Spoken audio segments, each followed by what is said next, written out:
एक दिन मेरे पिता ने हलवे के 2 कटोरे बनाए और उन्हें मेज पर रख दिया।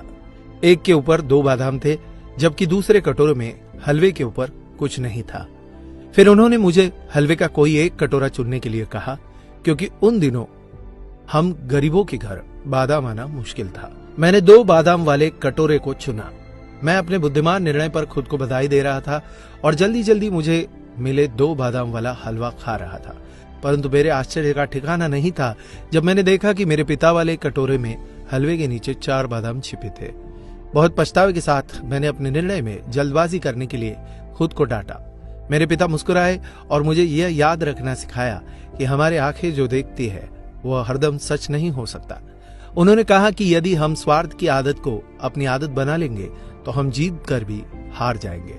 अगले दिन मेरे पिता ने फिर से हलवे के 2 कटोरे पकाए और टेबल पर रखे।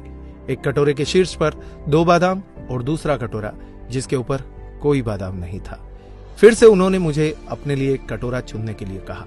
इस बार मुझे कल का संदेश याद था, इसलिए मैंने शीर्ष पर बिना किसी बादाम वाली कटोरी को चुना। परंतु मेरे आश्चर्य करने के लिए इस बार इस कटोरी के नीचे एक भी बादाम नहीं छिपा था। फिर से मेरे पिता ने मुस्कुराते हुए मुझसे कहा, मेरे बच्चे, हमें हमेशा अनुभवों पर भरोसा नहीं करना चाहिए, क्योंकि कभी कभी जीवन हमें धोखा देता है या हम पर चालें खेल सकता है। स्थितियों से कभी कभी ज्यादा परेशान या दुखी न हो, बस अनुभव को एक सबक के रूप में समझो जो किसी भी पाठ्य पुस्तकों से प्राप्त नहीं किया जा सकता। तीसरे दिन मेरे पिता ने फिर से हलवे के 2 कटोरे पकाए। पहले 2 दिन की तरह एक कटोरे के ऊपर 2 बादाम और दूसरे के शीर्ष पर कोई बादाम नहीं। मुझे उस कटोरे को चुनने के लिए कहा जो मुझे चाहिए था, लेकिन इस बार मैंने अपने पिता से कहा, पिताजी पहले आप चुने। आप परिवार के मुखिया हैं और आप परिवार में सबसे ज्यादा योगदान देते हैं। आप मेरे लिए जो अच्छा होगा वही चुनेंगे। मेरे पिता मेरे लिए खुश थे।